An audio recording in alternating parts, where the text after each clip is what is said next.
Hello दोस्तों, आज की क्लास में हम लोग यूपी डीएलएड सेकेंड सेमेस्टर के वर्तमान भारतीय समाज और प्रारंभिक शिक्षा विषय के वर्ष 2019 के क्वेश्चन पेपर को पढ़ेंगे। पिछले क्लासों में हम लोगों ने 2023 से 2020 तक के क्वेश्चन पेपर को पढ़ा था। अगर आप लोगों ने नहीं देखा है तो डिस्क्रिप्शन में लिंक है, उस पर क्लिक करके आप देख सकते हैं। तो आइए आज का क्लास शुरू करते हैं। सबसे पहले बहुविकल्पी प्रश्न दिया है। बहुविकल्पी प्रश्न 1 से 15 तक होता है। 15 बहुविकल्पी प्रश्न पूछे जाते हैं जो कि एक नंबर का होता है। तो पहला बहुविकल्पी प्रश्न है, शिक्षा वह है जो जीवन को संपूर्ण सत्ता के साथ स्थापित करने की शक्ति होती है। तो यह विचार किसका है? ऑप्शन ए है महात्मा गांधी, बी है एरिस, सी है रविंद्रनाथ टैगोर और डी है स्वामी विवेकानंद। तो पहले का ऑप्शन सी से उत्तर है रविंद्रनाथ टैगोर। प्रश्न संख्या दूसरा है, गिजुभाई बधेका द्वारा लिखित पुस्तक है। ऑप्शन ए है दास कैपिटल, बी है डिस्कवरी ऑफ इंडिया, सी है माई एक्सपेरिमेंट विथ ट्रूथ और डी है प्राथमिक शाला में भाषा शिक्षा। इसका ऑप्शन डी से उत्तर है प्राथमिक शाला में भाषा शिक्षा। यही है जो गिजुभाई बधेका द्वारा लिखित पुस्तक है। इसके पहले गिजुभाई बधेका के द्वारा लिखित पुस्तक दीवा स्वप्न के बारे में कई बार पूछा हुआ है, आगे भी पूछेगा, लेकिन यहाँ पे एक और पुस्तक है, इसको भी याद रखेंगे, प्राथमिक शाला में भाषा शिक्षा। इसके बाद है प्रश्न संख्या तीसरा, पाठशाला को बाग, शिक्षार्थी को पौधा व शिक्षक को माली किसने कहा? ऑप्शन ए है फ्रॉवेल, बी है रूसो, सी है मॉन्टेसरी और डी है जॉन डीवी। तो इसका ऑप्शन ए से उत्तर है फ्रॉवेल। ये भी रिपीटेड प्रश्न है, कई बार पूछा जा चुका है ये। फ्रॉवेल ने किंडरगार्टन पद्धति भी बताया था, पद्धति को दिया था। उसमें कहा था उन्होंने कि पाठशाला को उन्होंने बाग को माना था, शिक्षार्थी को पौधा और शिक्षक को माली। और ऑप्शन इसमें सी दिया हुआ है मॉन्टेसरी। मॉन्टेसरी ने मॉन्टेसरी शिक्षण विधि दिया था। और जॉन डीवी है ऑप्शन डी। जॉन डीवी ने शिक्षण को त्रिध्रुवी या त्रिमुखी प्रक्रिया बताया, जिसमें शिक्षक, शिक्षार्थी और पाठ्यक्रम आता है। अगला प्रश्न है प्रश्न के 4, शिक्षा का प्रमुख उद्देश्य है। ऑप्शन ए है मानसिक विकास, बी है शारीरिक विकास, सी है सर्वांगीण विकास और डी है सामाजिक विकास। तो ये भी प्रश्न रिपीट हुआ है। इसका ऑप्शन सी से उत्तर होगा सर्वांगीण विकास। शिक्षा का अर्थ होता है कि सभी पक्षों का विकास, मानसिक, शारीरिक, सामाजिक, संवेगात्मक, सभी तरह के पक्ष का जो बच्चे का विकास कराया जाता है शिक्षा के अंतर्गत। प्रश्न के 5 है, शिक्षक द्वारा छात्रों में राष्ट्रीय सद्भावना का विकास किया जा सकता है। ऑप्शन ए है दंड देकर, बी है पुस्तकों को पढ़ाकर, सी है शिक्षकों द्वारा स्वयं इसका अमल करके और डी है समझा करके। तो पांचवें का ऑप्शन सी से उत्तर है शिक्षकों द्वारा स्वयं इसका अमल करके। प्रश्न के 6 है, मनुष्य की अंतर्निहित पूर्णता को अभिव्यक्त करना ही शिक्षा है। यह विचार किसका है? ऑप्शन ए है रविंद्रनाथ टैगोर, बी है स्वामी विवेकानंद, सी है अरस्तु और डी है महात्मा गांधी। यहाँ महात्मा गांधी है ये। तो छठवें का ऑप्शन बी से उत्तर है स्वामी विवेकानंद। ये स्वामी विवेकानंद का कथन है। प्रश्न के 7 है, अनिवार्य प्राथमिक शिक्षा का प्रावधान संविधान के किस अनुच्छेद में किया गया है? ऑप्शन ए है 41, बी है अनुच्छेद 43, सी है अनुच्छेद 45 और डी है अनुच्छेद 49। तो इसका ऑप्शन सी से उत्तर है अनुच्छेद 45। प्रश्न के 8 है, महात्मा गांधी के दर्शन के अनुसार छात्रों की क्रियाशीलता के लिए पाठ्यक्रम में आवश्यकता है। ऑप्शन ए है भूगोल विषय का, बी है हस्तकला विषय का, सी है इतिहास का विषय और डी है विज्ञान विषय। तो 8वें का ऑप्शन बी से उत्तर है हस्तकला विषय। प्रश्न संख्या 9 है, शिक्षा में प्रयोजनवादी शिक्षा होती है। ऑप्शन ए है अध्यापक केंद्रित, बी है विषय केंद्रित, सी है पाठ्यक्रम केंद्रित और डी है अनुभव केंद्रित। तो 9वें का ऑप्शन डी से उत्तर है अनुभव केंद्रित। प्रश्न संख्या 10 है, शिक्षा में निस्पंदन सिद्धांत किसने दिया था? ये निस्पंदन ने निस्यंदन है, निस्यंदन का सिद्धांत किसने दिया था? ऑप्शन ए हंटर, बी है मैकाले, सी है वुड और डी है फ्रांसिस। तो 10वें का ऑप्शन बी से उत्तर है मैकाले। प्रश्न संख्या 11 है, ऐसी शिक्षा जिसमें किसी निश्चित समय, पाठ्यक्रम, विद्यालय की आवश्यकता नहीं होती है क्या कहलाता है? कैसा शिक्षा कहलाता है? ऑप्शन ए है औपचारिक शिक्षा, बी है वैकल्पिक शिक्षा, सी है अनौपचारिक शिक्षा और डी है सतत शिक्षा। तो 11वें का ऑप्शन सी से उत्तर है अनौपचारिक शिक्षा। अनौपचारिक शिक्षा सिस्टमेटिक नहीं होता है, किसी भी तरह से, किसी भी समय काल में, कितने भी अवधि में बिना पाठ्यक्रम का जो भी कुछ सीखा जाता है वो अनौपचारिक शिक्षा के अंतर्गत आता है। जैसे घर परिवार में दी जाने वाली शिक्षा। और औपचारिक शिक्षा ये सिस्टमेटिक होता है, इसका एक निश्चित पाठ्यक्रम होता है, एक निश्चित समय अवधि में दिया जाता है। जैसे विद्यालय में दिया जाने वाला शिक्षा औपचारिक शिक्षा होता है और घर पर दिया जाने वाला शिक्षा अनौपचारिक शिक्षा होता है। प्रश्न संख्या 12 है, सीखने के स्वतंत्रता एवं निरंतरता आवश्यक है।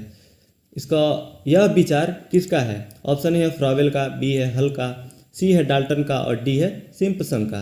तो 12वें का ऑप्शन ए से उत्तर है फ्रॉवेल का। प्रश्न संख्या 13 है, बौद्ध शिक्षा का प्रमुख केंद्र था। ऑप्शन ए हस्तिनापुर, बी है नालंदा, सी है कोलकाता और डी है अहमदाबाद। तो 13वें का ऑप्शन बी से उत्तर है नालंदा। प्रश्न संख्या 14 है, सभी धर्मों के प्रति सहनशील अध्ययन को प्रोत्साहित करने का सुझाव किसने दिया? ऑप्शन ए है वर्धा योजना ने, बी है कामत योजना, सी है कोठारी आयोग और डी है राधा कृष्णन आयोग। तो 14वें का ऑप्शन सी से उत्तर है कोठारी आयोग। इसके बाद है प्रश्न संख्या 15, जॉन डुई द्वारा लिखित पुस्तक है। ऑप्शन ए है द रिपब्लिक, बी है दास कैपिटल, सी है सी मार्क और डी है डेमोक्रेसी एंड एजुकेशन। तो इसका ऑप्शन डी से उत्तर है डेमोक्रेसी एंड एजुकेशन। इसके ऊपर ये भी दोनों आया था, दास कैपिटल और दी रिपब्लिक तो नहीं आया था, दास कैपिटल तीसरे प्रश्न में आया हुआ था। तो जो इसका ऑप्शन ए है द रिपब्लिक के जो लेखक हैं प्लेटो हैं और दास कैपिटल के कार्ल मार्क्स। इसके साथ साथ ये भी आप याद रखेंगे। इसके बाद है अति लघुत्तरी प्रश्न। अति लघुत्तरी प्रश्न 16 से 30 तक होते हैं, 15 प्रश्न पूछे जाते हैं जो कि एक नंबर का होता है। तो पहला अति लघुत्तरी प्रश्न है प्रश्न संख्या 16, बुनियादी शिक्षा का जनक माना जाता है। उत्तर, महात्मा गांधी जी को बुनियादी शिक्षा का जनक माना जाता है। इसे वर्धा शिक्षा के नाम से भी जाना जाता है। प्रश्न संख्या 17 है, एनसीईटी से संबंधित उत्तर प्रदेश का कार्य कहाँ से होता है? जो एनसीईटी का यानी मुख्यालय कहाँ है, जहाँ मुख्यालय होगा वहीं से होगा। तो इसका उत्तर है एनसीईटी से संबंधित उत्तर प्रदेश का कार्य दिल्ली से होता है।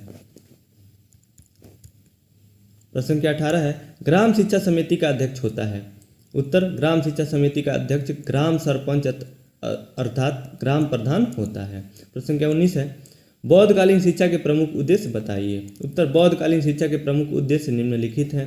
पहला है बौद्ध धर्म का प्रचार प्रसार करना, दूसरा है चरित्र का निर्माण करना, तीसरा है मोक्ष की प्राप्ति मतलब जन्म और मृत्यु से छुटकारा, और चौथा है व्यक्तित्व का विकास करना यानी पर्सनालिटी डेवलपमेंट।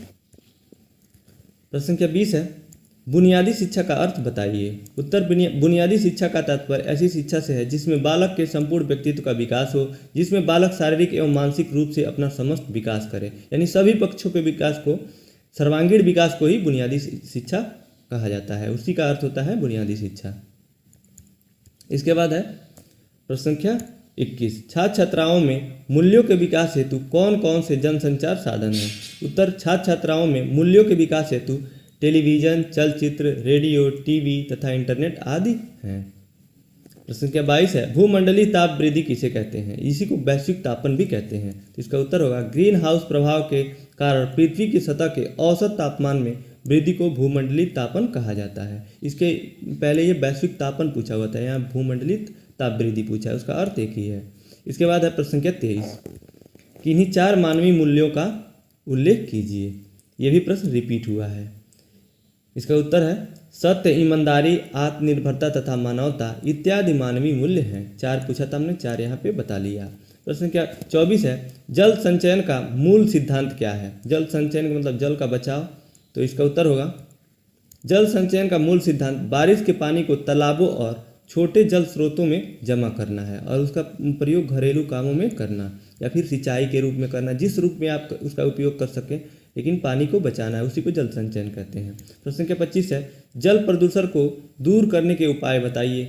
उत्तर, जल प्रदूषण को दूर करने के उपाय निम्नलिखित हैं। पहला है शहर तथा गांव की नालियों में बहने वाली हानिकारक गंदे पदार्थों को नदियों में नहीं छोड़ना चाहिए। दूसरा है नदियों के निकट गंदे बर्तन तथा मरीजों के कपड़े नहीं धोने चाहिए, जिससे कि जल प्रदूषित होता है। और तीसरा है नदियों में मृत पशुओं के बहाने पर रोक लगा देनी चाहिए।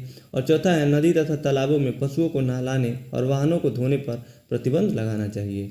ये सभी जल प्रदूषण को रोकने के उपाय हो जाएंगे।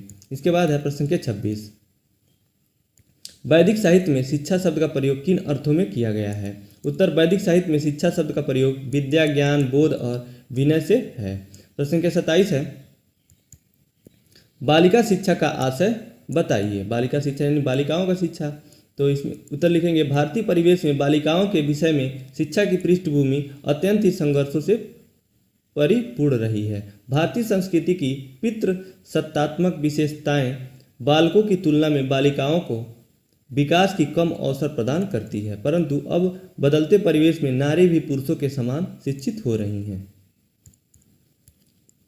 प्रश्न संख्या 28 है, अनौपचारिक शिक्षा का उद्देश्य बताइए। उत्तर, अनौपचारिक शिक्षा का पाठ्यक्रम छात्रों की आवश्यकताओं के अनुसार तैयार किया जाता है। यह शिक्षा पूर्व विचारित नहीं होती है।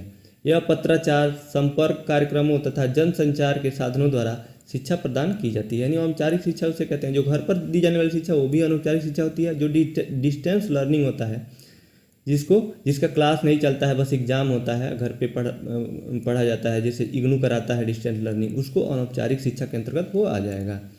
तो उसी को ही अनौपचारिक शिक्षा कहते हैं। और इसका उद्देश्य होता है कि जो पढ़ नहीं सकते वो भी उच्च शिक्षा ग्रहण कर सके। कई लोगों का जो बीच में पढ़ाई छूट जाता है किसी कारणवश, तो वो अनौपचारिक तरह यानी दूरस्थ शिक्षा के माध्यम से अपनी शिक्षा पूरा कर सकते हैं। जिनके पास अवसरों का अभाव होता है वो भी इसके माध्यम से पढ़ सकते हैं। अगला प्रश्न है प्रश्न संख्या 29, दूरस्थ शिक्षा का उद्देश्य बताइए। सेम प्रश्न है, उसी में ये आ जाएगा। जो दूरस्थ शिक्षा होता है ये भी अनौपचारिक शिक्षा का एक पार्ट है, मतलब उसके अंतर्गत ये आता है, तो वो भी आप इसमें लिख सकते हैं। तो इसका उद्देश्य वही हो जाएगा। देखिए इसका लिखेंगे, दूरस्थ शिक्षा का मुख्य उद्देश्य स्व अध्ययन को बढ़ावा देना। यह शिक्षा शिक्षार्थियों के लिए समान रूप से गुणवत्तापूर्ण मूल्य को शैक्षणिक अनुभव सृजित करने की प्रक्रिया है। यानी जो अवसर से वंचित रह गए हैं किसी कारणवश, जिनकी पढ़ाई छूट गई है, वो दूरस्थ शिक्षा के माध्यम से अपना शिक्षा ग्रहण कर सकते हैं, पूरा कर सकते हैं।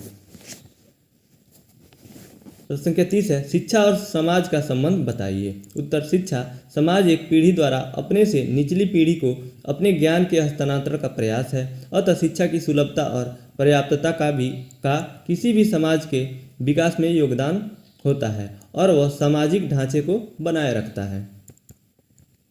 इसके बाद है लघु उत्तरीय प्रश्न। लघु उत्तरीय प्रश्न 31 से 40 तक होते हैं, यानी 10 जो लघु उत्तरीय प्रश्न पूछे जाते हैं, जो ये 10 लघु उत्तरीय प्रश्न 2-2 नंबर के होते हैं। इनका जो उत्तर है 50 शब्दों या उससे अधिक में देना रहता है। तो पहला लघु उत्तरीय प्रश्न है प्रश्न संख्या 31, वैदिक कालीन शिक्षा की विशेषताएं बताइए। उत्तर, वैदिक कालीन शिक्षा की विशेषताएं निम्नलिखित हैं। पहला है, वैदिक कालीन शिक्षा का स्वरूप मुख्यतया व्यक्तिक था। व्यक्तिक भिन्नता के आधार पर शिक्षक प्रत्येक शिक्षा को ज्ञान व प्रशिक्षण देता था। दूसरा है, शिक्षा पुस्तकीय न होकर व्यवहारिक होती थी। तीसरा है, सार्वजनिक व निःशुल्क शिक्षा की वैदिक काल में व्यवस्था थी। चौथा है, शिक्षा में आवासीय व्यवस्था थी। और पांचवा, वैदिक कालीन शिक्षा में वेदों का ज्ञान प्रमुख रूप से दिया जाता था। यहाँ पे नाम से ही पता चल रहा है, वैदिक कालीन यानी वेदों के समय की शिक्षा को वैदिक कालीन शिक्षा कहते हैं। इसमें मुख्य रूप से वेदों का ज्ञान कराया जाता था। इसके बाद है प्रश्न संख्या 32, मध्यकालीन शिक्षा के उद्देश्य बताइए। उत्तर, मध्यकालीन शिक्षा के उद्देश्य निम्नलिखित हैं। पहला है, मध्यकालीन शिक्षा का प्रमुख उद्देश्य इस्लाम धर्म एवं संस्कृति का प्रचार प्रसार करना था। दूसरा, मध्यकालीन शिक्षा का एक अन्य महत्वपूर्ण उद्देश्य इस्लाम के अनुयायियों में ज्ञान के प्रकाश का विस्तार करना था। और तीसरा है, मध्यकालीन शिक्षा का एक अन्य महत्वपूर्ण उद्देश्य इस्लाम के अनुयायियों में ज्ञान के प्रकाश का विस्तार करना था। ये दोनों सेम ही, दोनों पॉइंट सेम हो गया है। मैं इसको करेक्शन करके PDF इसका टेलीग्राम चैनल पे भेज दूंगा। अगर जो आपको इससे संबंधित PDF चाहिए तो आप टेलीग्राम ज्वाइन करके उससे वहाँ से आप ले सकते हैं, जिसका लिंक नीचे डिस्क्रिप्शन में दिया हुआ है। प्रश्न संख्या 33 है, वर्तमान में शिक्षा के उद्देश्यों को प्रभावित करने वाले प्रमुख कारकों को बताइए। उत्तर, शिक्षा का उद्देश्य व्यापक होता है तथा उनके उद्देश्य विभिन्न कारकों से प्रभावित होता है, जो कि निम्नलिखित है। पहला है दार्शनिक कारक, दूसरा है सांस्कृतिक कारक, तीसरा है समाजशास्त्री कारक और चौथा है आर्थिक कारक, पांचवा है राजनीतिक कारक और छठवां है धार्मिक कारक। ये जो सभी तरह के जो कारक हैं ये आज के वर्तमान शिक्षा को प्रभावित करते हैं। अगला प्रश्न प्रश्न के 34, महात्मा गांधी की शैक्षिक विचारधारा को स्पष्ट कीजिए। उत्तर, गांधी जी मनुष्य को शरीर, मन, हृदय और आत्मा का योग मानते थे। उनके अनुसार शिक्षा को मनुष्य के शरीर, मन, हृदय और आत्मा का विकास करना चाहिए। गांधी जी ज्ञान आधारित शिक्षा के स्थान पर आचरण आधारित शिक्षा के संपर्क थे। और इसके बाद आप इसमें थोड़ा सा बढ़ा सकते हैं, गांधी जी ने बुनियादी शिक्षा पर जोर दिया है, जिसे वर्धा शिक्षा भी कहते हैं। और उन्होंने बताया कि जो प्राथमिक बच्चे के जो बालक होते हैं उनकी जो शिक्षा उनकी मातृभाषा में दी जानी चाहिए। ये मैं बार बार बताता हूँ जब भी इनका नाम आता है, तो क्योंकि ये पूछा हुआ प्रश्न है और ये बहुत महत्वपूर्ण प्रश्न है, सीटेट में भी पूछा जाता है। प्रश्न संख्या 35 है, शिक्षा समाज का दर्पण है, स्पष्ट कीजिए। उत्तर, शिक्षा के द्वारा व्यक्ति का सर्वांगीण विकास होता है। उत्तम शिक्षा ग्रहण करके ही व्यक्ति समाज का उत्तरदायी घटक बनता है। शिक्षा से ही व्यक्ति सही रूप में चिंतन करना सीखता है। अतः हम कह सकते हैं कि शिक्षा समाज का दर्पण है, क्योंकि बच्चे के विकास में शिक्षा की महत्वपूर्ण भूमिका होती है। इसके बाद है प्रश्न संख्या 36, मारिया मोंटेसरी के शिक्षा पद्धति का उल्लेख कीजिए। तो मारिया मॉन्टेसरी ने मॉन्टेसरी पद्धति को बताया था पढ़ने के बच्चों के। तो इसका उत्तर लिखेंगे, मारिया मॉन्टेसरी की शिक्षा पद्धति में एक तैयार पर्यावरण के भीतर मुफ्त गतिविधि को प्रोत्साहित किया जाता है। इस शिक्षण को शब्द संज्ञा का शिक्षण नाम दिया जा सकता है। मॉन्टेसरी शिक्षण पद्धति में ऐसे शिक्षण को बौद्धिक शिक्षण के नाम से संबोधित किया जाता है। अगला प्रश्न है प्रश्न के 37, वुड डिस्पैच की प्रमुख विशेषताएं बताइए। उत्तर, 1854 ईस्वी में वुड के डिस्पैच में सुझाव दिया गया कि प्राथमिक विद्यालय को स्थानीय भाषाओं को अपनाना चाहिए। प्रेषण के माध्यम से वुड ने यह भी सुझाव दिया कि कॉलेज स्तर की शिक्षा के लिए अंग्रेजी माध्यम होनी चाहिए। यानी जो छोटे बच्चे हैं, प्राथमिक 1 से 5 वाले बच्चे प्राथमिक स्तर के, उनको मातृभाषा में शिक्षा दी जानी चाहिए, और जब कॉलेज स्तर पे जब बच्चे चले जाते हैं तो उसकी शिक्षा अंग्रेजी में होनी चाहिए, मतलब उनका माध्यम अंग्रेजी होना चाहिए। उसके बाद है प्रश्न संख्या 38, सामाजिक परिवर्तन में शिक्षक एवं विद्यालय की भूमिका बताइए। उत्तर, सामाजिक परिवर्तन में एक शिक्षक ही विद्यालय में अपने विद्यार्थी का जीवन गढ़ता है। एक शिक्षक अपने जीवन के अंत तक मार्गदर्शक की भूमिका अदा करता है और समाज को राह दिखाता है, तभी शिक्षक को समाज में उच्च दर्जा दिया जाता है। इसके बाद है प्रश्न संख्या 39, आदर्शवाद के अनुसार शिक्षा का अर्थ स्पष्ट कीजिए। उत्तर, आदर्शवाद के अनुसार शिक्षा से आशय ज्ञान, अनुभव, सामाजिक तैयारी, मानवता से परिपूर्ण गुणों का विकास, समायोजन, आध्यात्मिक ज्ञान से परिपूर्ण कराना तथा ईश्वर के गुणों की प्राप्ति कराना है। आदर्शवाद का जनक यूनानी दार्शनिक एवं राजनीतिक चिंतक प्लेटो को माना जाता है। इसके बाद है प्रश्न संख्या 40, विद्यालय के विकास में समुदाय की भूमिका बताइए। उत्तर, विद्यालय के विकास में समुदाय की सक्रिय भूमिका विद्यालय विकास योजना बनाने, शैक्षणिक उपलब्धियों के निरीक्षण और बजट आवंटन पर नियंत्रण में सहायता करती है। समुदाय विद्यालय को अच्छा वातावरण प्रदान करके बच्चों के विकास में सहायता करता है। अतः विद्यालय समुदाय का हिस्सा है और इसलिए समुदाय का विकास विद्यालय की संबद्धता द्वारा संभव है। तो इसी के साथ आज का क्लास यहीं समाप्त होता है। इसके अलावा डिस्क्रिप्शन बॉक्स में सेकेंड सेमेस्टर के सभी विषय के प्रीवियस ईयर 2023 से 2016 तक के प्लेलिस्ट का लिंक दिया हुआ है, उस पर क्लिक करके आप प्रीवियस ईयर देख सकते हैं। इस वीडियो को देखने के लिए आपका बहुत बहुत धन्यवाद दोस्तों।